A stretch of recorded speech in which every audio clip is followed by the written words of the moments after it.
प्यारे बच्चों, आज हम आप लोगों को class 11th and 12th chapter number 1 का संबंध एवं फलन के बारे में बताऊंगा। बताने से पहले मेरे इस चैनल को लाइक, शेयर और सब्सक्राइब करना ना भूलें। तो सबसे पहले हम चलते हैं प्रस्तावना। प्रस्तावना क्या है? हम अपने दैनिक जीवन में अनेक संबंधों के बारे में जानते हैं, जैसे पिता पुत्र का संबंध है, पिता पुत्र का संबंध है,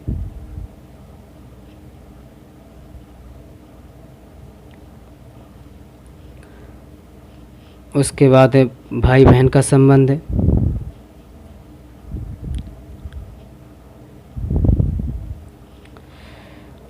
इसी प्रकार से गणितीय भाषा में जैसे आप L parallel to M, L समांतर एम या M is less than N. तो अतः संबंध में ऐसे युग्म सम्मिलित होते हैं जिनके घटक एक निश्चित क्रम में होते हैं।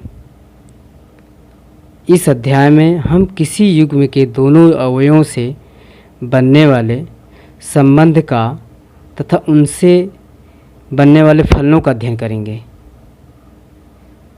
तो हम सबसे पहले चलते हैं आपका समुच्चयों का कार्तीय गुणनफल।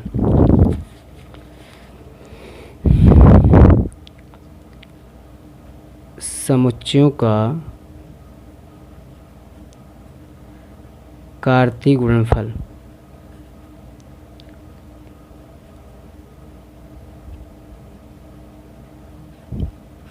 सबसे पहले हम चलते हैं समुच्चयों का कार्तीय गुणनफल। इसमें आता है सबसे पहले क्रमित युग्म।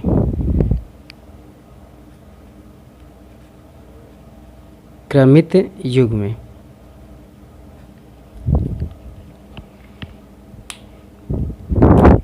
तो क्रमित युग्म जान लीजिए, जब दो वस्तुओं को किसी निश्चित क्रम में लिखा जाता है तो इस प्रकार प्राप्त होने वाला युग्म क्रमित युग्म कहलाता है। जब दो वस्तुओं को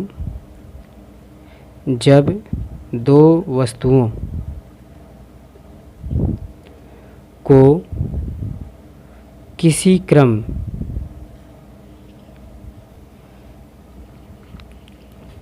क्रमित युग्म अर्थात ऑर्डर्ड पेयर, जब दो वस्तुओं को किसी निश्चित क्रम में लिखा जाता है तो इस प्रकार प्राप्त होने वाला युग्म क्रमित युग्म कहलाता है या ऑर्डर्ड पेयर कहलाता है। तो किसी क्रमित युग्म को प्रदर्शित करने के लिए दोनों वस्तुओं को एक निश्चित क्रम में लिखा जाता है और उसको हम एक छोटे कोष्ठक के रूप में प्रदर्शित करते हैं। एक छोटा कोष्ठक होना चाहिए जिसमें हम लिख देते हैं ए कामा बी। तो ए को हम पहले बोलते हैं प्रथम घटक, अब बी को बोल देते हैं हम दूसरा घटक है या द्वितीय घटक। इसे हम इनको हम छोटे कोष्ठक में दर्शाते हैं। जैसे हम एग्जाम्पल ले लेते हैं, देखिए इसका उदाहरण।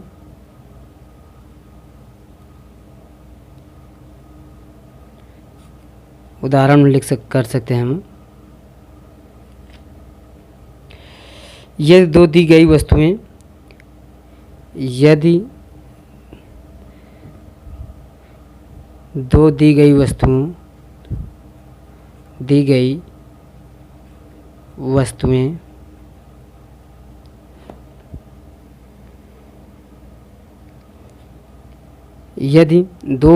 वस्तुएं ए तथा पी को इसी क्रम में रखते हुए लिखा जाए तो क्रमित युग्म ए कामा बी प्राप्त होता है तथा इसको विपरीत क्रम में अगर लिख दिया जाए तो पी कामा ए प्राप्त हो जाता है। तो क्रमित युग्म को लिखते समय वस्तुओं का क्रम महत्वपूर्ण होता है। अर्थात वस्तुओं को क्रम बदल देने से क्रमित युग्म भी बदल जाता है, जैसे बी वाई हो जाता है। अर्थात इसको हम लिख सकते हैं, अर्थात A comma B is equal to B comma A. तो जब देखो यहाँ पर हम देखते हैं कि अगर विपरीत कर दिया जाता है तो इसका चिन्ह क्या हो जाता है, बदल जाता है। अर्थात ए के स्थान पे बी आ जाता है, बी के स्थान पे ए आ जाता है। तो इसको हम अगर हम आलेखी वृत्त पर निरूपित किया जाए, जैसे हम इसको हम मान लिया जाए 2,3, इसको मान लिया जाता है 3,2। अगर हम इसको आलेखी वृत्त पर निरूपित करेंगे जैसे, तो 1 2 3 1 2 3, तो देखो 2,3 कहाँ पर होगा, 2 ये है और 3 ये है, अर्थात ये होगा। तो 3,2 कहाँ पर होगा, तो 3 ये है और 2 आपका ये होगा। तो बताइए, ये आपका 2,3 है और ये आपका 3,2 है। तो बताइए क्या दोनों बराबर हैं? नहीं, बराबर नहीं है। इसलिए न तो ए कामा बी या तो बी कामा ए बराबर होंगे, न तो 2,3 या 3,2 बराबर नहीं हो सकते, क्योंकि क्रमित युग्म बराबर नहीं हो सकते हैं। कब बराबर होंगे? जब A comma B is equal C comma D. बराबर कब होंगे? जब ए बराबर सी होगा और बी बराबर डी, तब ये क्रमित युग्म समान होंगे, क्रमित युग्म समान होंगे। जैसे हम एक एग्जाम्पल लेते हैं, एक एग्जाम्पल लेते हैं। क्या यदि x + 2y, y is equal to 3, x, तो x और y का मान ज्ञात कीजिए।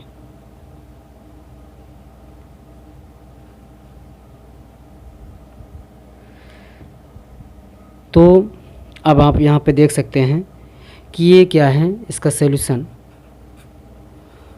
x + 2y, y is equal to लिखा है 3, है। अब ये चीज़ इसके बराबर है और ये चीज़ इसके बराबर है, तो हम लिख सकते हैं x + 2y is equal to 3 और y इज इक्वल टू क्या है, x है। तो हम y के स्थान पे x रख देते हैं। Equation number first, equation number second है।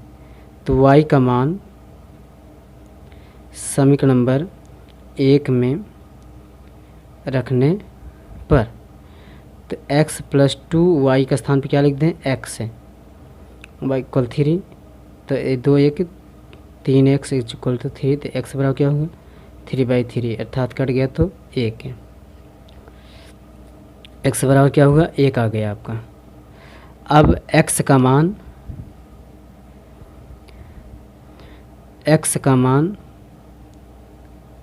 समीकरण नंबर 2 में रख दीजिए आप,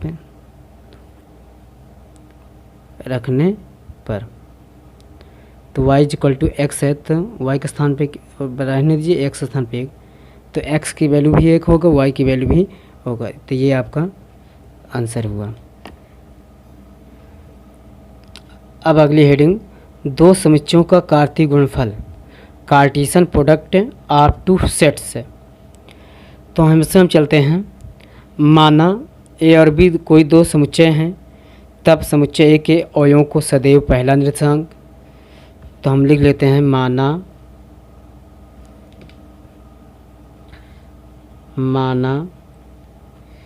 ए और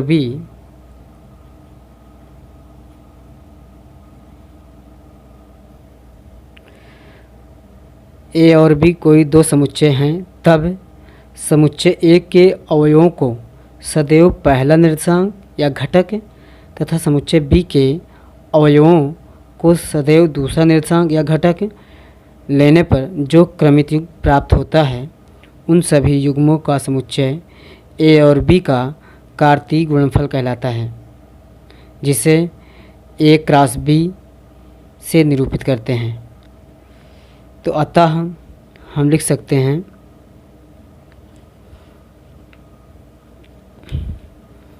अतः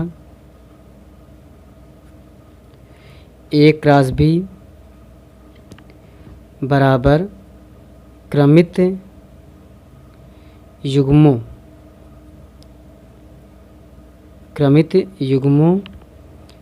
A कामा B का समुच्चय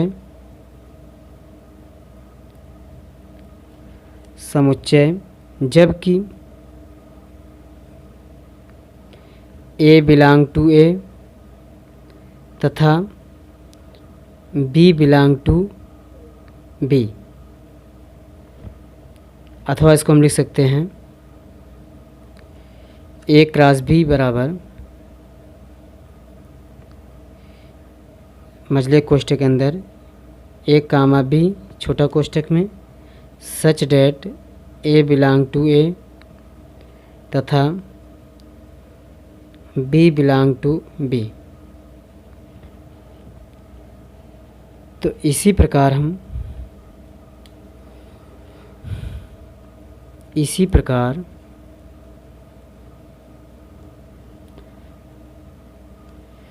A क्रॉस B तो B क्रॉस A को लिख सकते हैं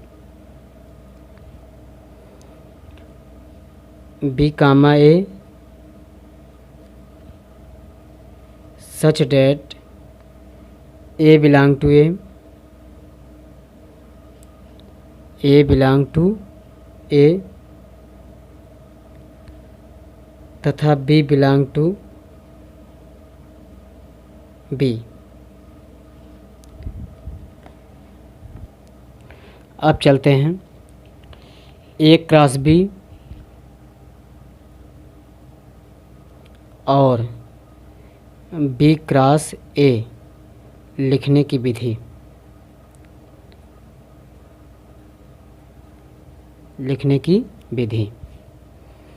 तो मान लेते हैं, एग्जाम्पल देख लीजिए आप। एग्जाम्पल देखिए,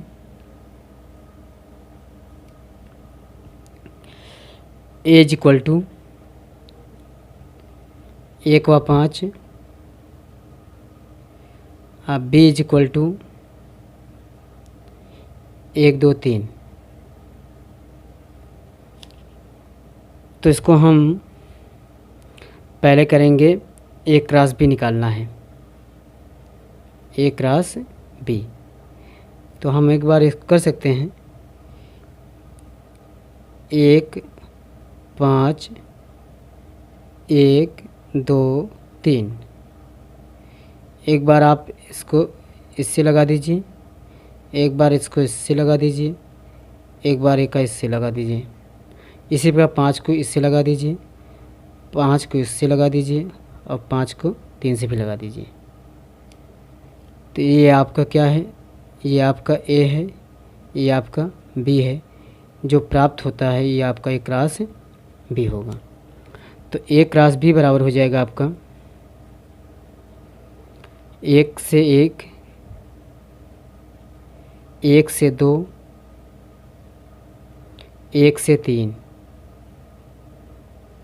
फिर 5 से 1, फिर 5 से 2, फिर 5 से 3। ये आपका समुच्चय। ये है 1 से 1, 1 से 2, 1 से 3, फिर उसके बाद 5 से 1, 5 से 2, 5 से 3। जिसे हम A क्रॉस B से तो B क्रॉस A निकाल लीजिए आप। तो B क्रॉस A निकालने के लिए क्या हो जाएगा, जस्ट इसका विपरीत हो जाएगा, 1 से 1 हो जाएगा। ये वाला जो है इसके पास आ गया, ये वाला इसके पास है। ये हो जाएगा 2 से 1, ये हो जाएगा आपका 3 से 1, ये हो जाएगा आपका 1 से 5, ये हो जाएगा आपका 2 से 5, ये हो जाएगा आपका 3 से 5। अगर निकालना चाहते हो तो निकाल भी सकते हो आप। यह हम निकाल के दिखा रहे हैं आपको। पहले आप लिख लीजिए B का मान 1 2 3 फिर 1 व 5, 1 से 1, 1 से 5, फिर उसके बाद 2 से 1, 2 से 5, फिर 3 से 1, फिर 3 से 5। तो लिख सकते हैं बी, ये आपका बी है, ये आपका ए है, तो बी क्रॉस ए बराबर लिख सकते हैं आप, बी क्रॉस ए बराबर लिख सकते हैं 1 से 1, फिर 1 से 5, उसके बाद 2 से 1, फिर लिख सकते हैं 2 से 5, फिर लिख सकते हैं 3 से 1, फिर 3 से 5। अब मिला लीजिए 1 से 1, 2 से 1, 3 से 1, 1 से 5, 2 से 5 और फिर 3 से 5। ये है A cross B, B cross A. अब चलते हैं गुणन समुच्चय। गुणन समुच्चय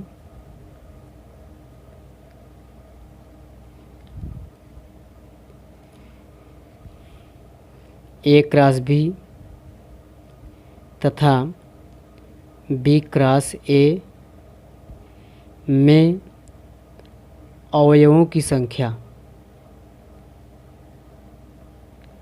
अवयवों की संख्या, अवयवों की कुल संख्या लिख लीजिए आप, कुल संख्या। देख लीजिए, मान लीजिए कि माना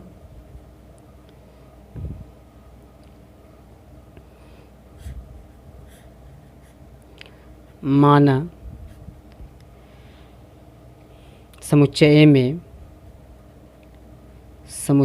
ए में अवयवों की संख्या,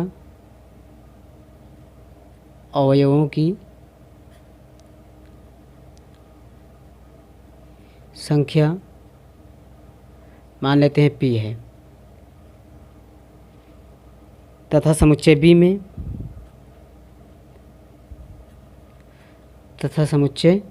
b में कुल अवयवों की संख्या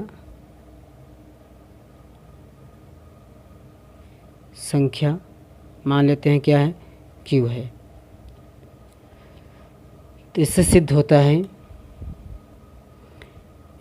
होता है कि समुच्चय ए क्रॉस बी तथा बी क्रॉस ए में अवयवों की कुल संख्या बराबर